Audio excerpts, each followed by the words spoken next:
सब राम भक्तों को पुनः मेरा राम राम। आज एक और संबंधित विषय पर अपने विचार साझा करना चाहता हूँ और वो ये कि रामचरितमानस की विषय वस्तु क्या है। अगर आप देखें तो पाएंगे कि रामचरितमानस कथा प्रश्नों के उत्तर में कही गई।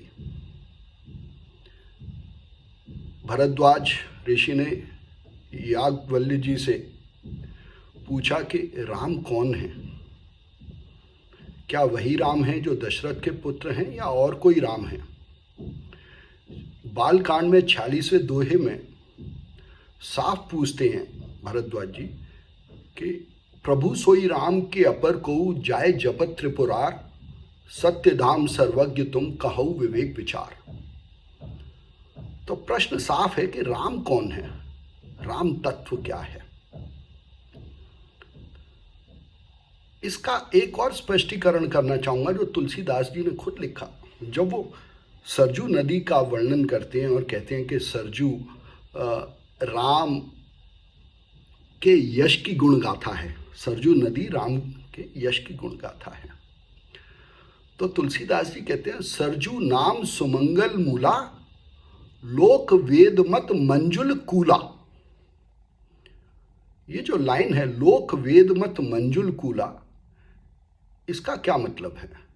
इसका मतलब है कि सरजू नामक नदी के दो किनारे हैं, कूल किनारों को कहते हैं। दो किनारे, एक लोकमत और एक वेदमत। लोकमत क्या, लोकमत जो लोक में प्रचलित है। लोक एक ऐसी ध्वनि से या शब्दों से आता है जहां की लोक का मतलब है जो देखा जाता है, जो समझा जाता है। लोक और लुक, लोक और इंग्लिश में लुक एक ही फैमिली के शब्द हैं।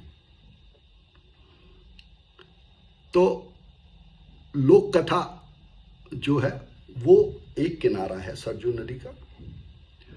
दूसरा किनारा है वेदमत। अब वेदमत क्या है। वेद का सीधा सीधा अर्थ है ज्ञान। हमारे वेदों में ज्ञान के बारे में ही सारा डिस्कशन है। तो वेद मत माने ज्ञान मत। तो जो राम के यश का सरजू नदी में वर्णन है उसका एक अर्थ लोकमत के हिसाब से और एक अर्थ ज्ञान मत के हिसाब से। तो मेरी आपसे एक प्रार्थना रहेगी कि जब आप रामचरितमानस का पठन कर रहे हैं और विभिन्न प्रश्नों को जिज्ञासा के रूप में उठा रहे हैं और उनके उत्तर दे रहे हैं, तो ये जरूर देखें कि लोकमत के हिसाब से क्या उत्तर है और वेद मत ज्ञान मत के हिसाब से क्या उत्तर है। जैसे भरद्वाज जी ने पूछा याज्ञवल्क्य जी से कि राम कौन है, क्या दशरथ के पुत्र राम है, वो तो लोकमत है, या कोई और राम तत्व क्या है, वो वेद मत है। तो अगर आप इन दोनों किनारों को पकड़ के चलेंगे तो आपको राम कथा का लौकिक रस आएगा और अलौकिक ज्ञान प्राप्त होगा। बहुत बहुत धन्यवाद।